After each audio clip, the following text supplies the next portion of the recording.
Hey guys, welcome back to another video. Now today's video is going to be a follow-up to the Q&A round from the HCPC registration, because many of y'all still have many more questions related to the HCPC application and registration. So let's get right to it. So the first question that I thought was very legit, and many of y'all might have it, is what if you do not meet the recommended levels of scores for your IELTS or your TOEFL in the English language requirements for the HCPC. Now I do understand that it's very hard to get consistent scores across all of the reading, writing, speaking and whatever across the IELTS or the TOEFL. So it's highly likely that some of y'all may miss the mark by a 0.5, and that's absolutely fine.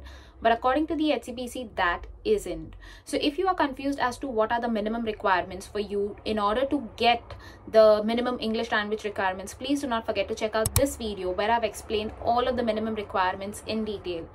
But say you are not able to meet these minimum requirements and you still want to go ahead and submit your HCPC application with whatever marks or whatever scores you do have. What happens then? So HCPC will not accept that particular mark sheet, and it may actually send it back to you or ask you to retake the exam and submit it with the required marks in your IELTS or in your TOEFL exams. So just be aware about this, guys. And now it's up to you if you want to do this either before you submit your HCPC application or while it is in the process and HCPC gets back to you. Now, the second common question about IELTS again is what happens if you are studying in the UK, that is, you have completed your bachelor's or your master's in the UK. Do you still need an IELTS certificate? So the answer to this is it depends on what exactly you're submitting your HCPC application with. For example, if you are submitting your HCPC application considering that you've done your bachelor's, say in India, Pakistan, Bangladesh, and now you're coming to do your master's in UK.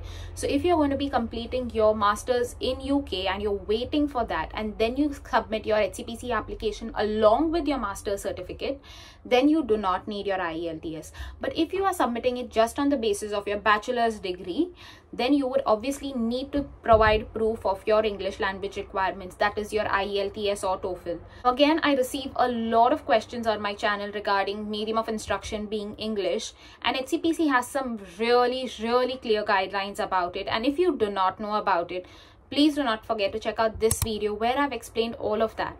So these are guidelines given by the HCPC, nothing that I have made up by myself. So if you want to follow what HCPC really says, do not forget to check out this video about medium of instruction. Now the next question, which I think brings a lot of anxiety to many international applicants for the HCPC, is how long is this process really going to take? Now, as you all know, when I was applying, we had the written format, that is, we had to actually submit all of our documents via post to the HCPC. But now many of you guys are lucky because you get to do it online.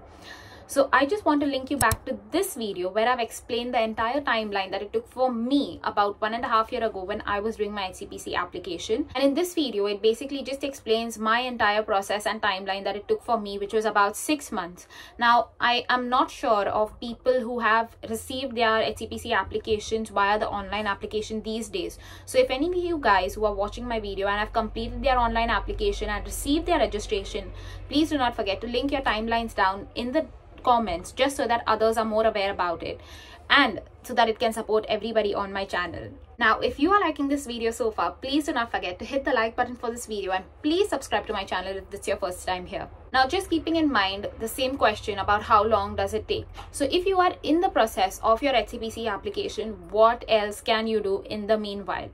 So one of the things that you can try doing, and this is, for example, if you are in the UK on your PSW, you can try applying for band 4 jobs that are physiotherapy assistant, occupational therapy assistant, healthcare assistant jobs.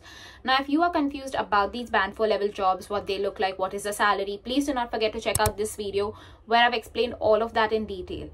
But if you are in the process of waiting for your HCPC and you know that you're going to get it in 1 or 2 months time, you can actually start applying for jobs, and it actually depends upon the discretion of the employer whether they call you for an interview or they even shortlist you for a job, and if they are ready to wait for you to offer you a job, because they cannot offer you a job unless you've met the mandatory requirements of HCPC registration.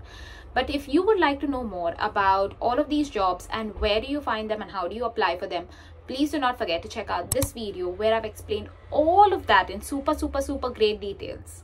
But yes, another question that usually pops up on my channel very frequently is, Nikita, you are speaking so much about NHS jobs. Are there any other jobs available to us once we've completed our HCPC application?